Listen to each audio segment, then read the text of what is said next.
அனைவருக்கும் வணக்கம். இந்த வீடியோல நம்ம 12th ஸ்டாண்டர்டோட commerce question paper answer key பார்க்க போறோம். இன்னைக்கு நடந்து முடிஞ்ச காமர்ஸ் கொஸ்டின் பேப்பர் பாத்தீங்கன்னா ரொம்பவே ஈஸியா தான் இருந்துச்சு.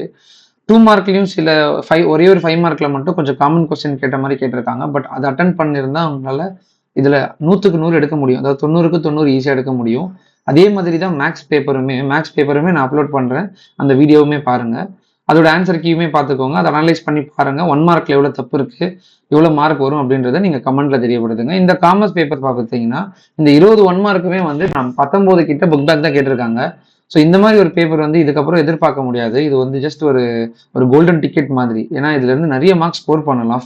இது ஆக்சுவலி ஒரு சென்டம் பேப்பர். நீங்க எத்தனை பேர் ஃபுல் மார்க் எடுப்பீங்க அப்படின்ற நம்பிக்கையில இருந்தீங்கன்னா நீங்க கமெண்ட்ல தெரியப்படுத்துங்க. வேற ஏதாவது இல்ல இவ்வளவுதான் மார்க் வரும், நான் அதெல்லாம் விட்டுட்டேன் அப்படின்னு சொல்லிட்டு தெரியப்படுத்தினாலும் நீங்க கமெண்ட்ல தெரியப்படுத்தலாம். இப்போ ஆன்சர் கீ பார்த்துக்கலாம். இப்போ 1 மார்க் பார்த்தீங்கன்னா which is the gateway to இன்டர்நெட்னு பார்த்தீங்கன்னா மோடம் தான் இதோட கேட்வே. இது எல்லாமே புக் பேக் தான். நம்ம ஜஸ்ட் அனலைஸ் பண்ணாலே போதுமானது. 20க்கு 20 ஈஸியாகவே எடுத்துடலாம். 2 மார்க் 3 மார்க் வந்து நம்ம எது கஷ்டமா கேட்டிருக்காங்க, எது ஈஸியாக கேட்டிருக்காங்கன்றத பார்க்கலாம். ஸோ வீடியோவை வந்து கடைசி வரைக்கும் பாருங்க. அண்ட் முக்கியமாக வந்து நம்ம வாட்ஸ்அப் சேனலில் வந்து ஜாயின் பண்ணுங்க. சிப்பிகல் ஐஏஎஸ் அகாடமி டியூஷன் சொல்லிட்டு வாட்ஸ்அப் சேனல் இருக்கும். அந்த சேனலோட லிங்க் நான் டிஸ்கிரிப்ஷனில் கொடுக்குறேன். நீங்கள் பாருங்க. அந்த சேனலில் லிங்க் கிளிக் பண்ணி உள்ள போனீங்கன்னா உங்களுக்கு அப்கமிங் எக்ஸாம்ஸுக்கான மெட்டீரியல்ஸ் இம்பார்ட்டன்ஸ் எல்லாமே நான் அனுப்புவேன். அது மட்டும் இல்லாமல் வேற ஏதாவது இன்ஃபர்மேஷன் சம்மந்தமாக ஏதாவது தெரியப்படுத்துனா கூட தெரியப்படுத்துவேன். வீடியோ அப்லோட் பண்ணி முடிச்சதுக்கப்புறம் அந்த லிங்க்குமே அனுப்புவேன். நீங்கள் மிஸ் பண்ணாமல் பார்க்கறதுக்கு ஹெல்ப்ஃபுல்லாக இருக்கும். உங்களோட நண்பர்களுக்கு இதை முக்கியமாக தெரியப்படுத்துங்க. அவங்களும் அனலைஸ் பண்ணி பார்க்கறதுக்கு உதவியாக இருக்கும். ஸோ அடுத்தது செகண்ட் ஒன் பார்த்தீங்கன்னா financial market facilitates business firm to raise funds. Third one வந்து மேலாண்மையின் செயல்பாடுகளில் முதன்மையானது எது அப்படின்னு சொல்லிட்டு பார்த்தீங்கன்னா பிளானிங் தான் வந்து பிரைமரி ஃபங்க்ஷன் ஆஃப் மேனேஜ்மெண்ட். செபியோட தலைமையகம் அது எங்க இருக்குன்னு பார்த்தீங்கன்னா மும்பையில் இருக்கு. அடுத்தது registering controlling the functioning of collective investment scheme is call mutual funds. NSEI தோற்றுவிக்கப்பட்ட ஆண்டு எப்போன்னு பார்த்தீங்கன்னா 1992. ஓகேங்களா? So who is the father of consumer மூவ்மெண்ட்னு பார்த்தீங்கன்னா ரால்ஃப் நாடர். அதுக்கப்புறம் the market for buying and selling commercial bills of exchanges known as commercial bill market. அடுத்தது பார்த்தீங்கன்னா GST stands for goods and service tax. இது எல்லாருக்குமே தெரிஞ்சிருக்கும். தெரியாத சும்மா ஜிஎஸ்டின்னு நிறைய இடத்துல ஜிஎஸ்டி சொல்லியிருக்கிறாங்க. இப்போ இங்கிலீஷ்ல கூட 11th ஸ்டாண்டர்ட்ல இந்த அப்ரிவேஷன் கேட்டிருந்தாங்க ஜிஎஸ்டின்னு. இப்போ the chairman of district forum அப்படின்றது யாருன்னா டிஸ்ட்ரிக்ட் ஜட்ஜ். 11th ஒன் வந்து off the job training is given by outside the factory. 12th one பார்த்தீங்கன்னா management is an art and science. Art or சயின்ஸ்ல art and science first lesson வந்து கேட்டிருக்காங்க. Odd one of the out from the context of trading entrepreneur. இது யாருன்னு பார்த்தீங்கன்னா manufacturing தான் இதுக்கான answer. Supreme இந்த சூப்பர் மார்க்கெட் யார்? சுப்ரீம் இந்த மார்க்கெட் யாருன்னா கஸ்டமர் தான் ரொம்ப முக்கியமானவங்க. Major player in money market யாருன்னு பார்த்தீங்கன்னா commercial bank. Planning is a dash function na pervasive function. Planning is a pervasive function.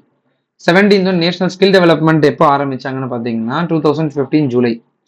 பெசிமிஸ்டிக் ஸ்பெகுலேட்டர் யாருன்னு பார்த்தீங்கன்னா பேர் தான் வந்து பெசிமிஸ்டிக் ஸ்பெகுலேட்டர். ஓகேங்களா? பேர் தான் வந்து பெசிமிஸ்டிக் ஸ்பெகுலேட்டர். இவங்க MBO popularised in USA by George Odiorne. 20th பார்த்தீங்கன்னா advertisement is dash source of recruitment தான் external source of recruitment. So இதில் 20 out of 20 யார் எடுப்பாங்க கமெண்ட்ல தெரியப்படுத்துங்க. அண்ட் பேலன்ஸ் இருக்கிற இந்த 90க்கு நீங்க எவ்வளவு எழுதிருக்கீங்க, என்னால எவ்வளவு கிடைக்கும் அப்படின்றத நீங்க கமெண்ட்ல தெரியப்படுத்துங்க. இது அப்சல்யூட்லி ஒரு சென்டம் பேப்பர். நான் எதுல மார்க் போகும், அரை மார்க் 1 மார்க் போகும் அப்படின்றத மட்டும் சொல்றேன்.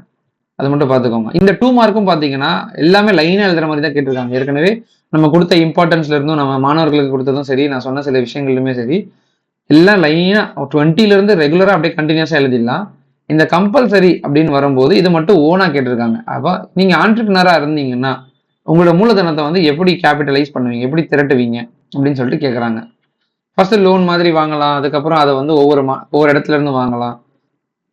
ஸோ ஒரு பொருளை விற்றும் அதுல இருந்து நீங்க வாங்கிக்கலாம். இந்த மாதிரி சில மொபைலைஸ் பண்றதுக்கான ஆப்ஷன்ஸ் வந்து நீங்க புக்ல படிச்சிருந்தீங்கன்னா தெரிஞ்சிருக்கும் ஆண்டர்பிரினர்ஷிப் பத்தி.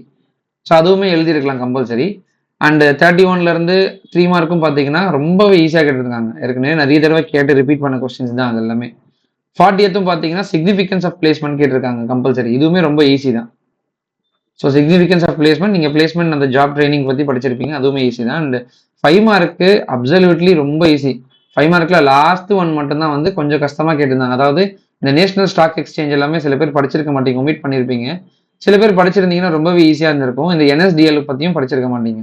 அதுக்கு பதிலாக இந்த இம்பார்ட்டன்ஸ் ஆஃப் ஆண்டர்பிரினர்ஷிப் எழுதிருக்கலாம். ஆண்டர்பிரினர்ஷிப்னா யாரு, ஆண்டர்பிரினர்ஷிப்போட வேலை என்ன, அவங்களோட முக்கியத்துவங்கள் என்னென்னதுன்னு சொல்லிட்டு தெரியப்படுத்தினாலே உங்களுக்கு 5 மார்க் சூப்பராக போட்டுடுவாங்க. ஏதாவது ஒரு 5 டாபிக் 5 ஹெட்டிங் எழுதி போட்டாலே உங்களுக்கு 5 மார்க் போட்டுடுவாங்க.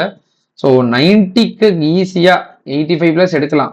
இந்த 3 மார்க்கு 2 மார்க் இதுலேருந்து சில மார்க்ஸ் போக. ஆனால் கன்ஃபார்மாக 90 எடுப்பீங்களா அப்படின்றத நீங்கள் தான் தெரிஞ்சுக்கணும். எப்படி கம்யூனிகேட் பண்ணி எழுதிருக்கிறீங்க, எப்படி நீங்கள் வந்து ப்ரெசென்ட் பண்ணியிருக்கீங்க அப்படின்றது தான் இந்த சென்டம் மார்க் கொடுக்க போகிறது. 20 out of 20 நீங்கள் எடுத்திருந்தாலே ஒரு தைரியம் வந்துடும் உங்களுக்கு. மற்றதில் மார்க் வந்துடும், 85+ சாலிடாக வந்துடும் அப்படின்றது தெரியும். ஸோ இந்த கொஸ்டின் பேப்பர் சம்மந்தமாக வேறு 5 மார்க்னு சொல்லிட்டு பார்த்தீங்கன்னா ரெண்டுமே எழுதுகிற மாதிரி தான் கொடுத்துருக்காங்க. இப்போ இங்கே பார்த்தீங்கன்னா பிரின்சிபல்ஸ் ஆஃப் மாடர்ன் மேனேஜ்மெண்ட்டும் தெரிஞ்சிருக்கணும். Consumer count, filing complaint in consumer count, what are the steps involve, இது மேபி தெரியாமல் இருந்திருக்கலாம். பட் இந்த கொஸ்டின் ஈஸியாக தான் இருந்திருக்கும்.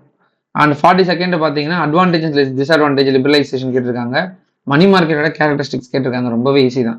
43rd பார்த்தீங்கன்னா characteristics of human resource and key managerial personnel KMP கேட்டிருக்காங்க. இது ரெண்டுமே படித்தது தான். ஏன்னா நிறைய தடவை ரிப்பீட் பண்ணி கேட்ட கொஸ்டின்ஸ் தான்.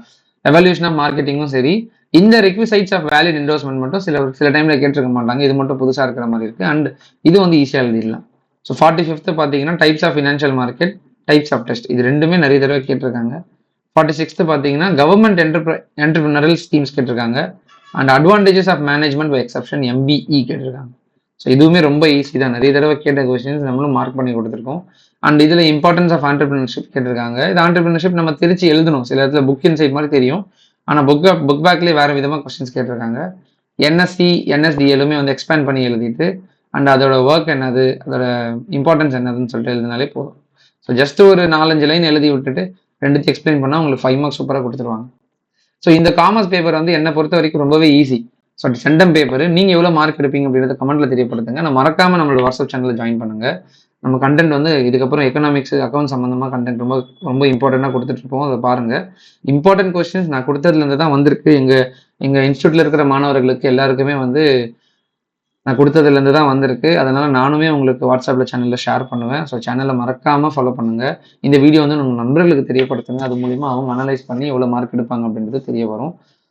ஸோ இந்த வீடியோட கமெண்ட்ல ஏதாவது தகவல் வேணும், உங்களுக்கு டவுட்ஸ் இருந்துச்சுன்னா நீங்கள் தெரியப்படுத்துங்க, நான் உங்களுக்கு ஆன்சர் பண்ணுறேன். அண்ட் ஆஃப்டர் தட் உங்களுக்கு வீடியோ ஏதாவது வேணும், இந்த கண்டென்ட் எல்லாம் வேணும்னு சொல்லிட்டு தெரியப்படுத்தினாலும் அதை நான் அனலைஸ் பண்ணி நான் உங்களுக்கு வீடியோவாக போடுறேன், பார்த்து தெரிஞ்சுக்கோங்க. ஸோ அடுத்த வீடியோவில் உங்களை சந்திக்கிறேன். நன்றி, வணக்கம்.